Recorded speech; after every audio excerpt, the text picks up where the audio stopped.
회계는 기록과 보고예요. 기록을 하잖아요. 근데 기록으로 끝나는 것은 우리가 뭐라고 그러죠? 이걸 부기라고 그래요. 근데 이제 회계는 기록에서 보고라는 것을 추가한 거죠. 그래서 기록과 보고. 그래서 특히 이 전달의 개념, 정보 전달이라는 건데, 보고는 다른 말로 얘기하면 전달. 그러니까 기록과 보고에 관한 것을 우리가 회계라고 한다. 그래서 여러분에게 소개할 수 있는 건, 왜 부기와 회계는 동일시 되지만 회계는 부기 플러스 보고다라고 이해하시면 돼요. 그래서 이제 저희가 이제 회계라는 것을 설명할 때 수많은 회계가 있죠. 예를 들면 가장 우리가 많이 알고 있는 회계가 재무회계예요. 그 다음에 재무회계와 이제 전혀 다른 회계들 있죠. 그게 관리회계입니다. 이 두 회계를 이제 얘기하는데, 세금 목적, 재무회계를 가지고 파생된 세무회계도 있고요. 특수회계도 있죠. 그게 무슨 회계냐? 정부회계예요. 그래서 보통은 회계라고 하면은 가장 많이 우리가 보는 게 재무회계죠. 그리고 어떤 분들은 원가회계는 어딨냐? 원가회계는 그냥 원가 관리회계라고 해서, 자, 회계를 특징 질 때 재무회계, 관리회계, 원가회계는 재무회계와도 약간의 관련이 있지만 재무회계와 관련성보다는 관리회계적인 관련성이 상당히 높단 말이에요. 원가 정보는 비밀이잖아요. 정부회계는 기업이 아닌, 그러니까 이 두 가지는 기업의 얘기거든요. 기업 회계인데 이거는 무슨 회계죠? 기업 회계가 아니고 나라 살림 회계죠. 그래서 이제 이렇게 얘기할 수 있고, 더 얘기하면 뭐 세무 회계도 있고 무슨 회계도 있고 그렇습니다만은, 저희 공부하는 내용은 요 세 가지입니다. 저희가 공부하는 내용은 세 가지. 그래서 이 재무회계, 원가관리회계, 정부회계를 2달 안에 여러분과 다 끝내야 돼요. 네, 근데 이게 큰일이죠. 정신 없이 열심히 해야 됩니다. 한편 이제 저희가 시험을 목적으로, 고득점을 목적으로 공부하는 거잖아요. 회계를 교양이나 취미로 하는 건 아니지 않습니까? 그러다 보니까 이제 회계학을 시험에 내는 그런 자격 시험, 그 다음에 공무원 시험, 이런 특징인데, 자격 시험과 공무원 시험은 어떤 점에서 다르냐, 그 얘기를 제가 설명해 드릴게요. 가장 큰 특징은 출제 범위는 비슷하지만 약간 다르고요. 두 번째 특징은 계산기를 못 쓴다는 거예요. 공무원 시험은, 자격 시험은 계산기를 쓸 수 있는데, 그러다 보니까 여러분이 나는 왜 빨리 못 푸나, 이 계산 방법까지도 가르쳐 드려야 돼요. 암산하는 방법, 여러 가지 방법이 있죠. 그거 따라 하면, 저도 이제 긴 세월 동안 제가 공무원만 공무원에 전념한 게 20년이거든요. 그 전에 5년간은 자격시험을 강의했거든요. 근데 다르더라고요. 암산하는 방법이 달라야 돼요. 그러니까, 그리고 계산기 사용을 될 수 있으면 하지 않고 자기가 공부하는 중에 최대한 암산을 해야 계산 속도가 조금 빨라지고 실수가 없어요. 자, 일단 공무원 회계로 다시 왔어요. 그러면 이제 저희가 세무직이요.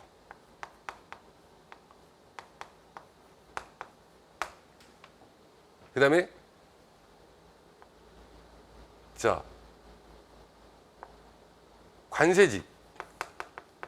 관세직도 대상이 되는데, 그다음에 7급이죠.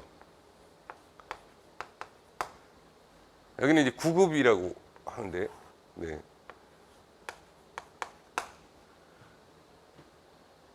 자, 저희가 20문제가 나와요. 근데 출제 내용을 보니까 관세직은 정말 네, 원가 관리 회계도 안 해도 되고 정부 회계도 안 해도 돼요. 그래서 딱 재무 회계가 20문제 전체가 나옵니다. 관세직은 간단하게 말씀드려요. 재무 회계만. 그럼 7급은 어떻게 되냐 그랬더니 7급은 정확히 2문제가 나오고요. 그 다음에 재무회계에서 16개 2문제 이렇게 출제되거나 아니면은 여기 플러스 1, 마이너스 1 출제 경향을 보면요. 올해는 아직 시험이 코로나 때문에 연기가 돼서 원래는 이번 달 정도 8월 달에 치러야 되는데 9월로 연기가 됐죠. 그래서 아직은 모르겠습니다. 그러나 2019년에 출제를 보면 이렇게 됩니다. 그러니까 7급은 어쨌든 정부 얘기를 해야 돼요. 원가관리 얘기가 아주 계륵 같은데 최근엔 2문제 정도가 나온단 말입니다. 전에는 안 냈다가 이게 특이한 상황이 되겠습니다. 그럼 저희가 이제 가장 많이 뽑는 9급 세무직은 어떠냐? 재무회계가 먼저 정부에게 2문제 나옵니다. 요 4문제 정도 나오는 것 같아요. 14문제 정도 이렇게. 그래서 이 원가 회계가 네 상당히 많이 나오네요. 그러다 보니까 9급 세무직 학생의 경우에는 지금 저희가 공부하실 때 전체를 다 어쩔 수 없이 하셔야 되는 거예요. 그래서 이 9급 세무직의 이 원가 문제 4개, 정부에게 2개 이렇게 출제가 되고 있어서 어쩔 수 없이 네, 재무회계를 중심으로 하되 이 부분까지도 다 해야 되는데 그럼 저희 강의 구성은 어떻게 되어 있느냐? 저희가 지금 이게 8주 과정이죠. 8주. 네. 요거는 2주. 1주. 그러니까 3개월 과정이란 말이에요. 근데 이것도 제가 그 방대한 양을 가장 줄여서 강의하는 겁니다. 여러분 회계학 공부하실 때 회계 어렵다 그러는데요. 자, 이게 회계라고 합시다. 그런데 어떤 선생님은 요만큼만 가르쳐요. 그럼 쉽죠? 예. 그럼 요것만 가리키면은 자, 여기는 어려운 회계죠. 지금 안 가리키는 부분은요. 선택과 집중, 가성비 여러 가지를 따지는 거예요. 근데 저는 제가 얘기하건데 이런 식으로 강의에서는 7, 80점 맞을 수 있을 거예요. 진짜 최선을 다 하는데도. 그런데 적어도 어려운 부분을 일부 포함한 이렇게 좀 지금 보세요. 이 넓이를 보면 일반 학원에서 가르치는 회계보다 좀 더 많이 가르쳐야 이렇게 한 95점이 나옵니다. 95점. 자, 최근에 치루어진 지방직 시험에서 제가 가르치지 않은 문제가 하나 나왔어요. 그게 뭐냐? 외화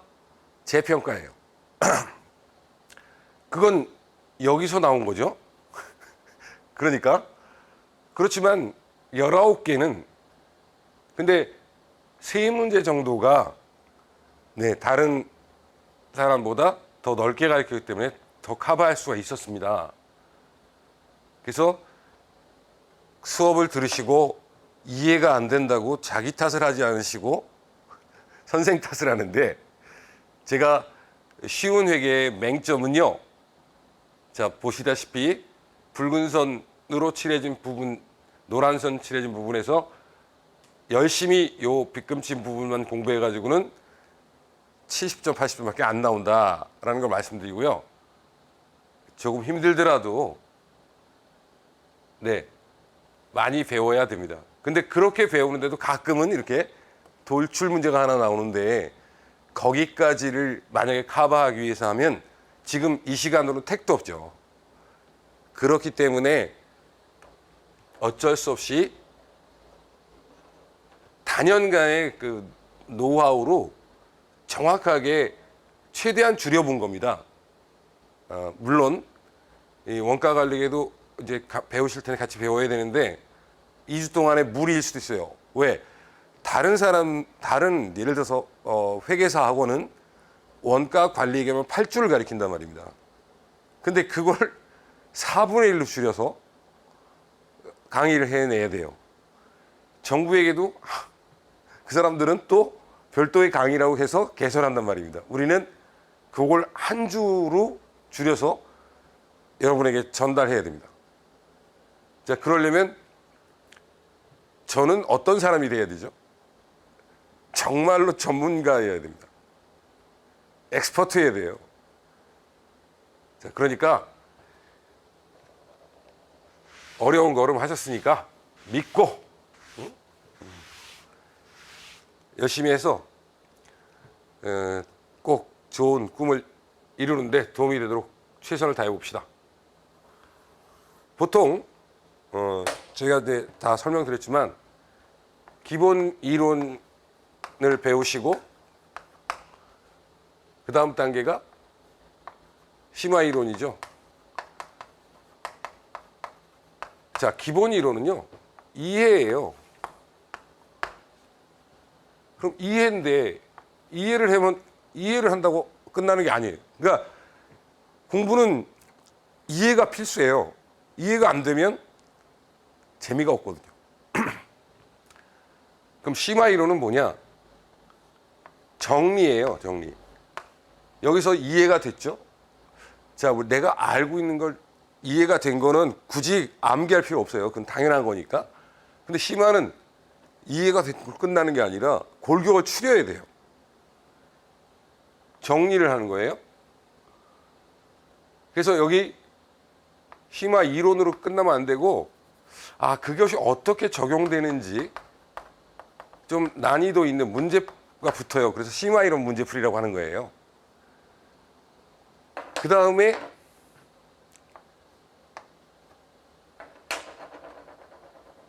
진짜 문제풀이죠.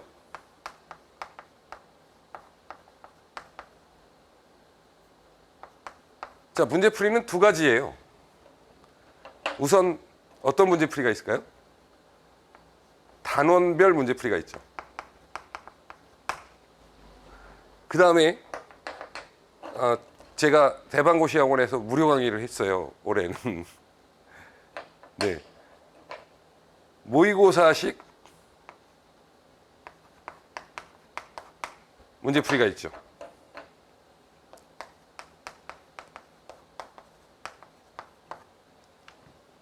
그러면 이제 마지막으로 이거 끝나면 시험인데, 시험장 가는 거예요.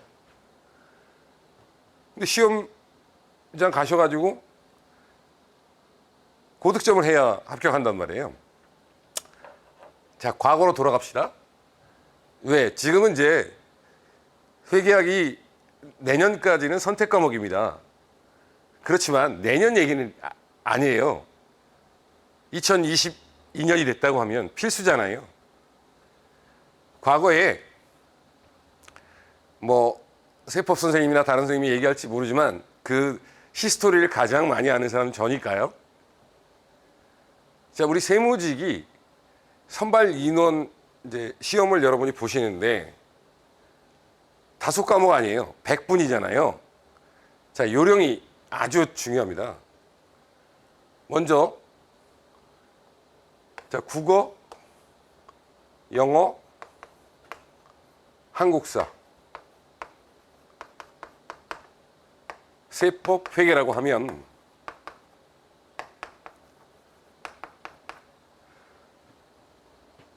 제가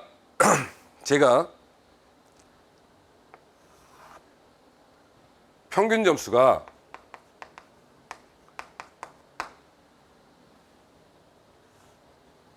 2010 지금 2020년이잖아요. 근데 한 휙 돌아가서 타임머신 타고 과거로 탁 돌아가 볼게요. 2007년도에 고 노무현 대통령이 근로장려세제를 도입한다고 해서 일자리 창출과 관련된 얘기거든요. 국세청 공무원을 3,000명을 증원해요. 그러니까 우리가 시험이 2007년에 히스토리가 좀 깁니다. 네. 2007년인데 2007년 4월에 사람을 뽑아요. 예? 자, 사람을 뽑았는데 얼마를 뽑냐? 뭐 이번에 얼마 안 뽑았어요. 한 400명? 400명 정도. 그런데 갑자기 제가 그 당시에는 KTX 타고 대전에 강의를 가고 있었어요. 서울에서 난리가 난 거예요. 전화가 왔어요. 3,000명 직원한 겁니다.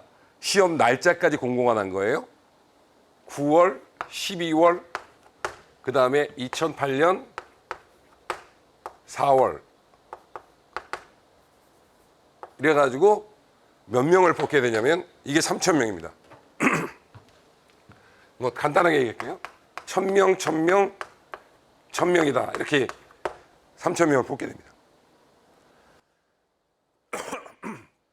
그때 자, 이 4월이면은 국급 시험이 끝났잖아요.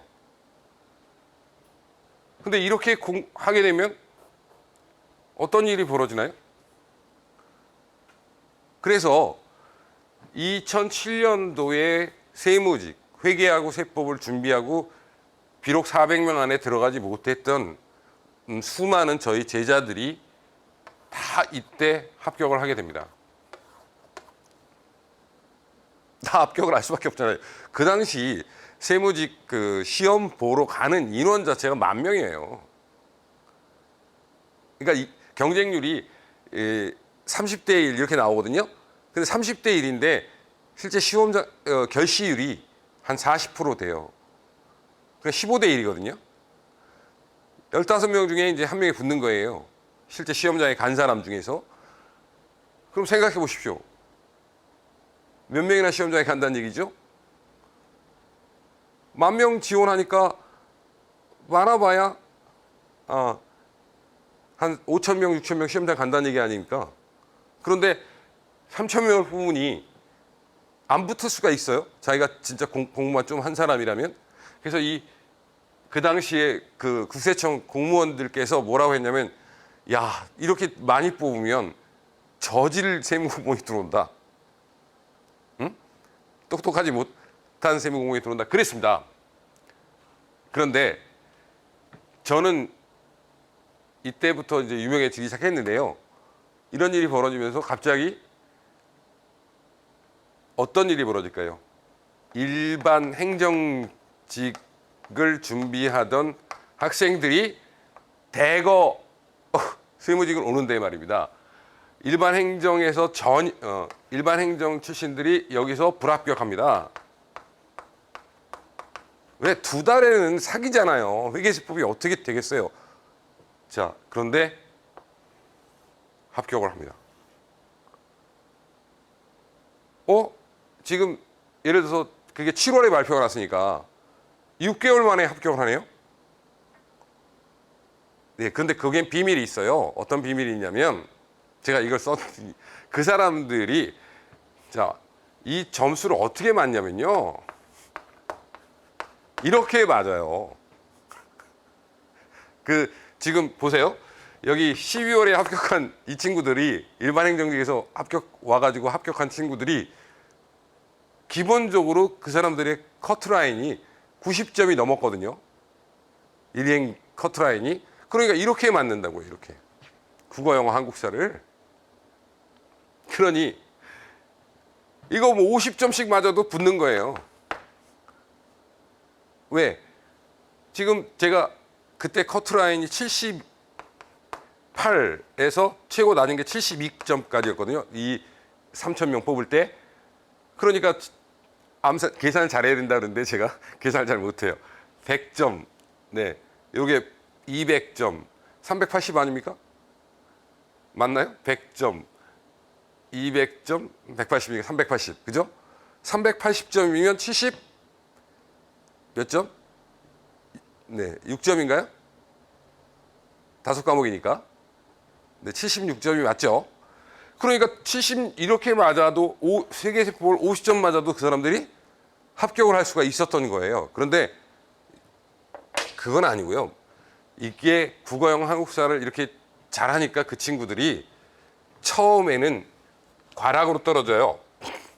근데 여기서 어떻게 맞냐면 이 정도는 맞더라고요. 뭐 65 이렇게.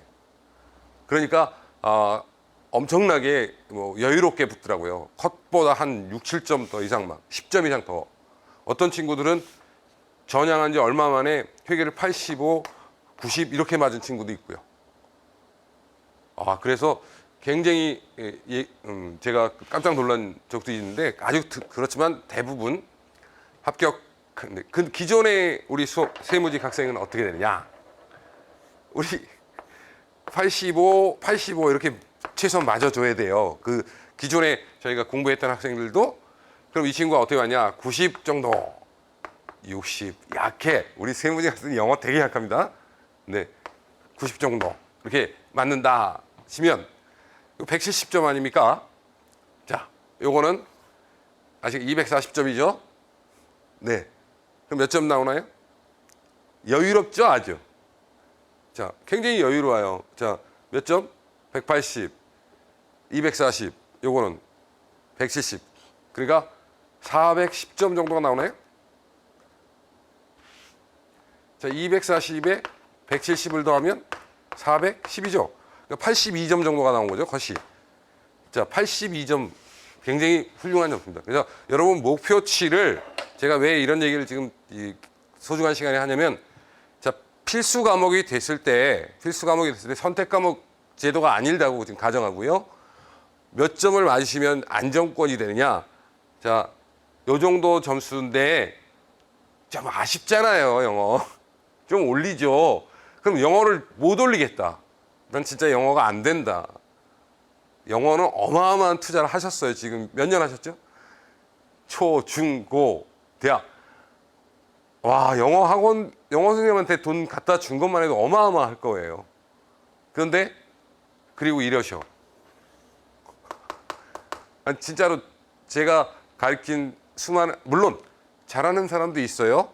그렇지만 그 영어 때문에 그렇게 고생하던 친구들의 대부분이 목표를 60점, 70점을 놓고 60점, 많이 잡아야 70점 이렇게 놓고 이걸 영어 70점을 맞기 위해서 그렇게 고생을 한다 이거예요. 그럼 여러분을 구해준 건 라젠카가 아니잖아요. 누가 구해줬어요? 국어 한국사는요. 열심히 하면 이 정도가 나와요. 자, 회계세법이 구해줘야 돼요. 이렇게. 근데 회계하고 세법을 85점을 안 맞으면 이렇게 최소한 안 맞아주면 안 된다는 말씀을 드리는 거예요. 자, 회계세법은 최소한 내 그 마지노 공부 점수가 몇 점? 85점이다. 이 85점을 안 맞게 되면 어떤 일이 벌어진다? 큰일 난다. 하는 거예요. 그럼 85점 아까 말씀드렸지만 쉬운 거냐? 아니란 말이에요. 그래서 저희가 이 85점을 맞기 위한 과정으로 다시 돌아가서요. 자, 자기의 그 목표, 자기가 이제 나는 세무공무원이 될 거야 또는 관세직 공무원 될 거야 했을 때 뭐 세법을 관세법으로 생각하면 되니까 자기의 목표를 평균 85점으로 잡으세요. 왜 평균 85점이냐? 가장 커트라인이 제가 20몇 년 동안 제일 낮은 건 72점이고 가장 높았던 커트라인은 86점입니다. 그런데 이때는 몇 명 뽑을 때죠? 3,000명 뽑을 때죠? 이때는 구급 공무원을 몇 명 뽑은지 아세요? 86명을 뽑았어요. 그러면 이 대비 어떤 일이 벌어졌을까요? 이때는 누가 붙었죠? 붙은 사람들? 전설이 붙은 거예요. 전설. 자, 우리 왜 이런 일이 벌어질까요? 3,000명을 뽑았어요. 아주 많이 뽑았죠. 3,000. 그러다가 갑자기 어떻게 될까요? 100명. 그러다 몇 명? 86명.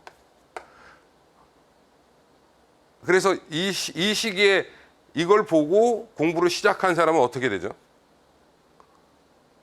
망하죠. 망했어요. 이때. 이걸 암흑기라고 그래요. 암흑기.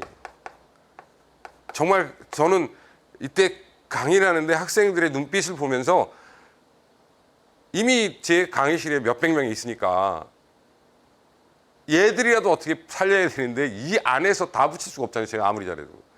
그때 강의하면서 기쁘지가 않아. 그러니까 제일 강의하면서 좋은 게 뭐냐? 우리 국세청이 적어도 500명 정도를 뽑아줄 때가 제일 좋아요. 꾸준하게 뽑질 않아요, 이 사람들이. 근데 최근에 세무공무원 왜 이렇게 많이 뽑았어요? 1,000명씩 계속? 걱정해요. 예? 네. 그렇게 많이 뽑으면 암흑기가 또 오거든요. 그러면 즐겁지가 않아, 그죠? 근데 아무리 암흑기가 오더라도 자 2022, 23은 괜찮아요. 왜? 회계세법을 필수로 한 때잖아요. 자 말씀드렸죠. 제가 얼마 걸린다고요? 아무리 머리가 좋아도 열심히 해도 8개월은 걸린다고 그랬죠. 그 사람들은 아까 일반 행정직에서 전향한 사람이잖아요. 그럼 이 사람들은 공부를 몇 년 했을까요? 이미 국어, 영어, 한국사는 2년 이상 한 사람들이에요. 그 사람들의 국어, 영어, 한국사 점수는 의미가 없어요. 그죠? 90, 90, 90, 다 90, 평균 90점 넘으니까. 그런데 그 사람들이 그럼 8개월 동안 뭘 했을까요? 회계하고 세법만 판 거예요. 나머지는 그냥 짜투리 시간에 어떻게 옛날에 어느 정도 레벨이 올라온 학습 능력은 떨어지지 않거든요. 떨어져도 다시 금방 올라오거든요. 그런데 그들이 결국 60점, 70점 맞고 그럼 60점, 70점 맞으면 어떻게 되나요? 8개월 했을 때? 안 되잖아요, 우리는. 그러니까 최소한 회계와 세법에 투자하는 시간이 1년 이상이어야 된단 말이에요. 그럼 공부를 언제 해야 돼요? 자, 지금 딱 2022년 4월을 지다 생각해 보세요. 얼마 남았어요? 그렇게 많이 남았어요? 아니요. 17개월 정도 남았어요. 18개월. 지금 예를 들어서 24개월에서 20개월 정도 남았네요. 20개월 긴 것 같죠? 금방 갑니다. 눈 깜빡하면 가요. 그래서 시작이 빠를수록 일찍 나갑니다. 이게 선입선출법이에요. 지금 회계세법은 먼저 한 사람이 무조건 되겠어요. 근데 자 기존에 세무직 합격자 중에 회계세법 한 비율이 10%가 안 돼요. 다 사회 뭐 이런 거 했어요. 그러다 보니까 회계세법을 누가 강의를 잘하는지 뭐 이런 이슈가 안 돼요. 노량진에서. 그러니까 선생님이 강의를 잘하는지 못하는지 저 선생님이 나하고 맞는지 하는 그건 전혀 학생들이 인포메이션이 없어요. 왜? 이게 회자가 돼야 되거든요. 야, 그 사람 회계 어때? 뭐 이렇게 떠들어야 되는데 회자가 안 되니까 묻혀버린 거예요. 퇴적층에. 그래서 다시 그 터널을 뚫고 나오려니까 힘들지만 이제 제가 필수가 되니까 일단 어때요? 즐겁잖아요. 그 에너지가 있잖아요. 야, 진짜 이제 그 시대가 왔구나라는 거죠. 그래서 저희가 한 10년 전부터 준비한 커리큘럼이고요. 여러분이 최소한 회계세법을 85점, 그리고 여러분의 평균 점수도 85점을 목표로 해서 21년 지나고 22년에 짠 하고 끝내고 그냥 뜨는 거예요. 그때쯤 되면 이제 코로나도 끝났고요. 합격하시고 자 바캉스도 가고. 우리 전에 합격하면 우리 학생들이 인생은 한 방이야 그래가지고 공무원 시험이 되면 대출을 해줍니다. 시험에 합격하면 은행에서 일단 이 사람은 신용 대출이 돼요. 그러면 이 사람들이 부모님한테 좀 여유가 있으면 부모님한테 돈이 없어도 나의 청춘을 보상받는다고 다 떠납니다. 배낭 들고. 심지어 어떤 사람은 연수원에서 연수 일정이 잡혔으니까 들어오라고 하는데 비행기가 없어갖고 사정 어떻게 해가지고 들어온 사람도 있고 그래요. 뭐 거지처럼 막 살다가 유럽에서 그런 걸 생각하세요. 힘들 때 나는 어디? 저 말레이시아 코타키나발루 또는 뭐 필리핀의 보라카이 세부 뭐 이거 아니면 저 타이티 같은데 그런 데 가서 바캉스를 즐길 거야라고 생각하면서 자기가 힘들 때마다 마음을 다잡고 공부하시면 분명히 세무 공무원이 된다고 인생이 성공하는 건 아니죠. 그렇지만 최소한 내가 하고 싶은 건 해봐야죠. 네, 그러니까 그런 꿈을 가지시기 바라고요. 제가 정밀하지 못한 오리엔테이션이었지만 왜 나의 목표 점수가 85점이어야 되는지, 그리고 내가 왜 20개월 정도 열심히 수련해야 되는지. 내년에 합격하시면 좋죠. 그런데 그게 그렇게 호락호락하지 않다는 거예요. 그러니까 지금 목표를 내년 합격을 두셔야 돼요. 내년에 끝낸다. 비록 선택 과목이지만 이렇게 하시고 진짜로 열심히 해보시면 자기 레벨이 올라 있어요. 자기도 모르는 사이에 내가 커졌어. 우리 아이가 이렇게 컸어요. 그냥 그럴 때 이제 기회가 딱 자기한테 오는 거예요. 근데 지금 제가 상담을 아직 받아보진 않았는데 돌아가는 분위기가 아직은 이 학생들이 개념이 없어요. 그걸 모르는 것 같아. 그러면 어떻게 해야 된다? 빨리 시작해야 돼요. 남들이 다 알고 뛰어들 때 3,000명 뽑네? 그 정보가 알려졌을 때는 어떻게 되죠? 늦어요. 그러면 어때? 야, 지금 유행, 코로나 때문에 공부 그렇다. 세무직 필수인데 뭔지 몰라? 회계세법 그거 해야 되나? 이럴 때 하셔야 되는 거예요. 진짜 나중에 느껴보세요. 나한테 두세 달만 더 있었으면 이런 후회를 하지 마시고요. 정말로 미리미리 준비하는 그런 수험생활 하시고요. 힘들 때는 어떻게 하라고 했죠? 힘들 때는 난 떠날 거야. 어디로? 아름다운 코발트색 남극의 정취가 물씬 풍기는 바닷가로, 또는 유럽의 고성들이 많은 곳으로, 또 자연을 좋아하면 나는 떠날 거야. 어디? 노르웨이나 스웨덴 같은 멋진 곳으로. 그런 꿈을 꾸시면 분명히 여러분의 꿈은 이루어지고 극복할 수 있어요. 그래서 꼭 좋은 결과가 있기를 바라고 또 열심히 합시다. 그래서 회계 간단하게 이제 제가 그 수험 대책 안 읽어보셨으면 한번 읽어보시고요. 이제 본격적인 진도를 나가겠습니다. 아까 제가 회계를 책에서 보면 뭐라고 되어 있습니까? 15페이지에 딱 회계의 의의와 분류의 정의는, 회계는 정보 이용자가 기업 실체와 관련해서 합리적인 의사결정할 수 있도록 기업에 유용한 경제적 정보를 식별 측정 보고하는 시스템이다 그랬죠. 시스템이라는 건 체계가 있다는 거예요. 네. 법도 있고 법칙도 있고 그런 거죠. 근데 거기서 보고라는 게 있어요. 근데 그럼 식별 측정하는 건 뭐예요? 부기잖아요. 위에 보시면 부기가 나와요. 자, 거기 무슨 부기가 있죠? 단식 부기야 무슨 부기가 있어요? 복식 부기가 있죠? 복식 부기는 어려운 거 아니고요. 아주 간단해요. 뭐라고 돼 있냐? 표준화된 일정한 원리 원칙이 있다. 기업의 모든 재산상의 변화를 기록한다. 재무 상태와 손익 파악이 가능하다.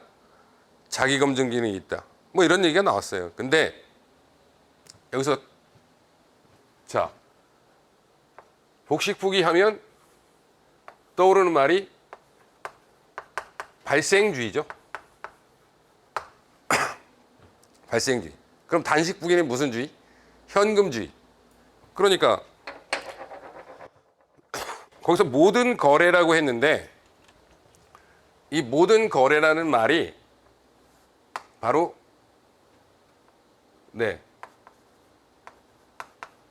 무슨 개념의 모든 거래냐? 발생주의 개념의 모든 거래다 이거예요. 그러니까 현금이 들어오고 나가지 않은 외상 거래도 당연히 포함된다 이런 얘기죠. 이런 거래를 다 적는데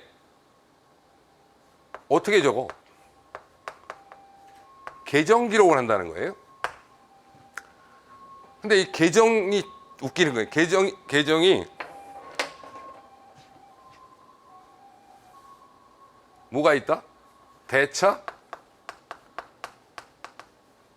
평균으로 적는다는 거예요. 대변 차변에 똑같이. 그러니까 왼쪽 오른쪽에 같은 금액을 적어서 크로스 체크. 그러니까 무슨 기능? 이게 자기 검증이 가능한 거예요.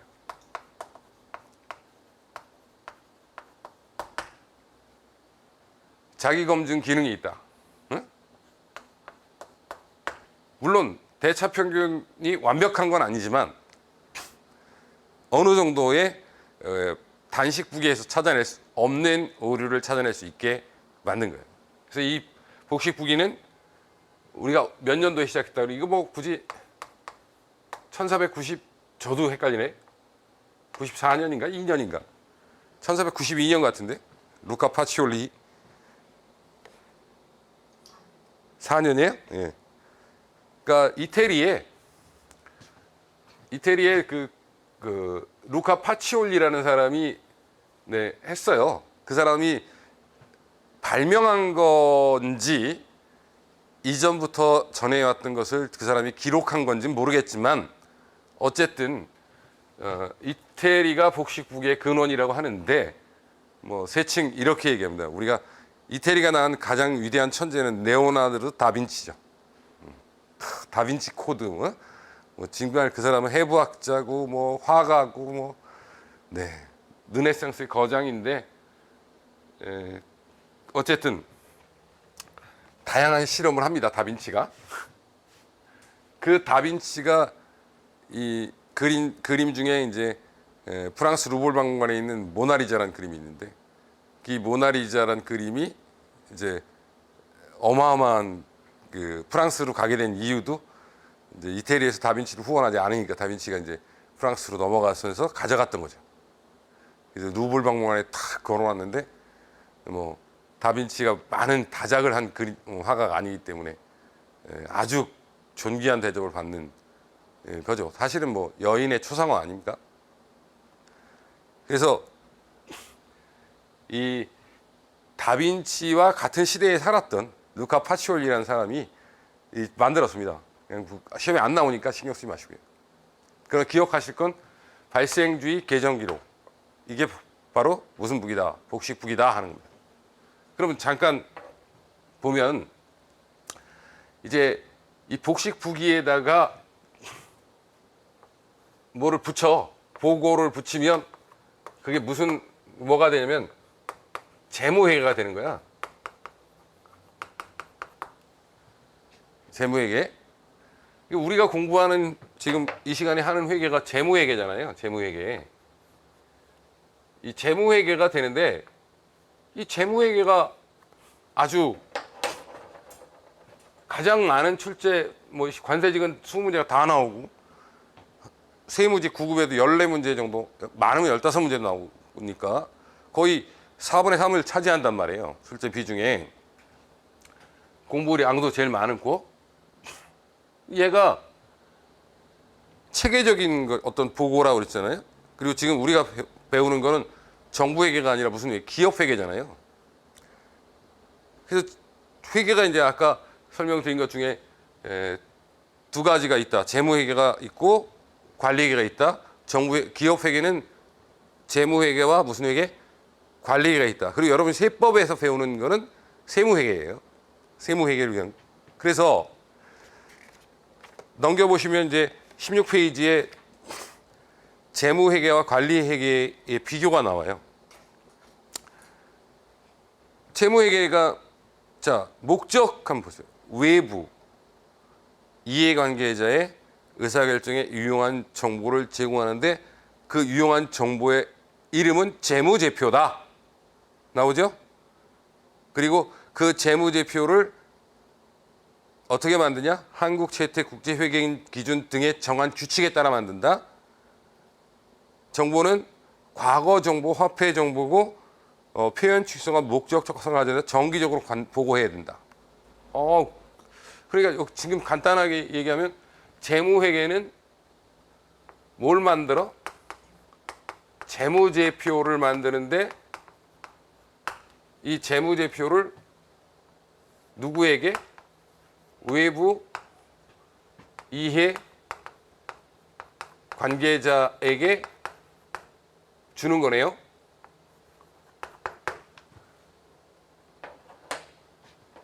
이에 반해서 관리회계는 그냥 정보를 누구에게 주는 거죠? 경영자한테 주는 거네요. 경영자는 어디에 있죠? 내부죠. 여기는 외부에다가 알리는 거고요. 내부잖아요. 그럼 내부, 자, 우리가 항상 이 기업 안에서 이루어지는 어떤 뭐죠? 행위죠. 관리에게는. 근데 이건 기업 안을 바깥으로 알리는 거잖아요. 재무에게는. 그러다 보니까 이 외부에 있는 사람이 이해를 할 수 있어야 되니까 여기 뭐가 있어야 돼요? 회계 원칙이 있어야 되겠죠. 그죠? 그러니까 재무제표는 내 마음대로 만들면 안 돼요. 뭐에 따라서? 회계 원칙에 따라서 만들어요. 그리고 정기적으로 보고해요. 무슨 보고? 정기 보고합니다. 근데 이 관리회계는 그런 게 정보도 뭐 재무제표라는 정보가 아니라 무슨 플렉시블해 정보가. 아니 수시 보고해. 언제나 보고할 수 있어요. 그리고 어떤 규칙도 없어요. 인터널한 거야. 그러니까 자기네들끼리의 얘기야. 그러니까 기업 안에서. 그러니까 관리회계는 자 외부에서 너 왜 그렇게 해? 라고 할 수 있어요? 없어? 없죠. 내가 내 마음대로 한다는데 뭘 효율적인 방법을 통해서 내가 신경 쓰지 마세요. 우리 일이에요. 그런 얘기는. 근데 얘를 지 마음대로 하면 외부에서 야, 너 왜 정해진 원칙을 안 지켜? 너 이런 내용을 보고해야 되잖아. 보고서가 왜 있다, 야. 이런 거죠. 다 정해져 있는 거예요. 뭐에? 원칙에. 그리고 언제 날짜 딱딱 정해서 보고하게 돼 있죠. 여러분 예를 들어서 우리 종합소득세 신고 납부 5월 31일이죠. 그죠? 올해는 코로나 때문에 한 달 연기가 됐습니다만은 정해져 있잖아요. 세금 언제 내야 되는지 딱딱딱. 마찬가지 다 정해져 있는 겁니다. 재무회계는. 그래서 이 재무회계가 바로 복식부기에서 온 거다. 관리회계가 어떤 특징이 있느냐. 이걸 당연히 초심자라도 당연히 아셔야 되는 거예요. 그러니까 제가 아까 기본적인 이해다, 이런 건 암기가 아니다라고 하는 거는 이해할 수 있는 데까지 최대한 이해해서 암기를 줄이는 게 공부를 잘하는 방법이에요. 그런 다음에 이제 책으로 딱 돌아와 보세요. 거기 이제 제가 여러 가지 개념을 16페이지, 17페이지에 걸쳐 써놨는데, 자, 간단하게 말씀드리면 회계 단위다. 근데 여기 회계 단위라는 거는 무슨 회계의 단위예요? 지금 얘기하는 건 앞에 뭐가 생략돼 있죠? 재무회계라는 얘기예요. 재무회계의 회계 단위인데요. 기업 실체라고 돼 있어요. 그러니까 회계의 주체는 누구다? 기업이다. 그러면 우리가 그냥 이렇게 생각하세요. 제일 편하게 기업. 그런데 이 첫 번째 개념에서 한 가지만, 죄송하지만, 연결 기업, 이렇게 좀, 기업은 기업이에요. 근데 무슨 기업? 연결 기업이다. 왜 연결 기업이라고 제가 하냐면, 저희가 회계를 만드는 이 두 번째 얘기, 회계 원칙이 있죠. 이 회계 원칙이 두 가지가 있어요. K, IF, RS. 네. 한글로 쓰면은 한국 채택 국제 회계 기준. 자, 영어로는 International Financial Report Standard입니다. 그러니까 Financial Report가 재무제표잖아요. 자, 국제 재무제표 작성 기준이죠. 그래서 국제 회계 기준이라고 합니다. 국제 회계 기준. 근데 K라는 것은 한국이 채택한 국제 회계 기준이라는 뜻인데, 그러면 한국 채택 국제 회계 기준과 일본 채택 국제 회계 기준이 다를 수 있나? 네, 다를 수 있어요. 왜? 이 국제 회계 기준에서는 이 종이컵을 표현할 때, 자, 두 가지 방법을 줄 수 있어요. 1번 방법을 써도 되고요, 2번 방법을 써도 된다. 그랬을 때 한국은 종이컵을 1번 방법으로 표현하겠다. 그러면 KIFRS는 이 종이컵 표현 법칙의 1번을 선택한 거예요. 근데 일본은 2번이다. 그럼 재팬이 채택한 건 2번을 채택할 수가 있습니다. 그 왜 1번, 2번이 사실 있으면 안 좋은 건데요. 나라마다 그 어떤 국가의 능력이 다르잖아요. 그래서 선진화된, 회계가 지금 선진화된 기업들은 좀 복잡하고 힘들더라도 어려운 방법으로, 좀 더 어려우면 어때요? 정확하겠죠? 그렇지만 약간 후진국은 어려운 방법을 하려니까 너무 힘들어. 사회적 시스템이 잘 안 돼 있어. 그러면 니네는 간편법 같은 2번 같은 방법도 쓸 수 있다. 이렇게 해서 선택을 할 수 있게 해놨기 때문에 여러분, 한국 채택 국제회계기준 이렇게 부르는 겁니다. 아셨죠? 납득이 되셨는지 짧은 시간에 설명을 드렸는데, 그 다음에 또 하나가 일반 기업 회계 기준이에요. 그런데 자, 제가 이제 말씀드리는 거는 이것도 시험에 나오냐? 안 나와. 요게 출제 범위야.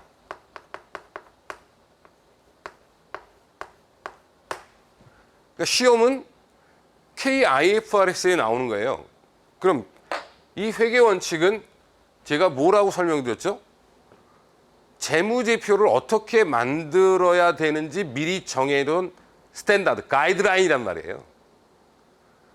그럼 왜 이런 걸 미리 지 맘대로 만들면 된다, 안 된다? 안 된다고 말씀드렸잖아요. 합의에 의해서 만드는 거죠. 그래서 회계 원칙은 미리 정해놓은 재무제표 작성 방법에 대한 규정입니다. 재무제표 작성에 대한 규정이에요. 자, 그런데 우리나라는 두 가지가 존재하는데 그 중에서 뭘 쓴다? KIFRS와 일반 기업 회계기준인데 둘 다 되는데 시험은 뭐만 나온다? KIFRS만 나온다. 그러면 저는 여러분에게 철저하게 뭐만 가르치면 되죠? KIFRS만 강의하면 되는 겁니다. 그럼 이 KIFRS에서 회계 단위를 뭐라고 정했느냐? 연결 기업으로 정한 거예요. 그래서 제가 회계 단위 기업인데 무슨 기업? 연결 기업 이렇게 얘기한 겁니다. 그럼 이 세 번째 얘기 가겠습니다. 자, 회계 기간이다.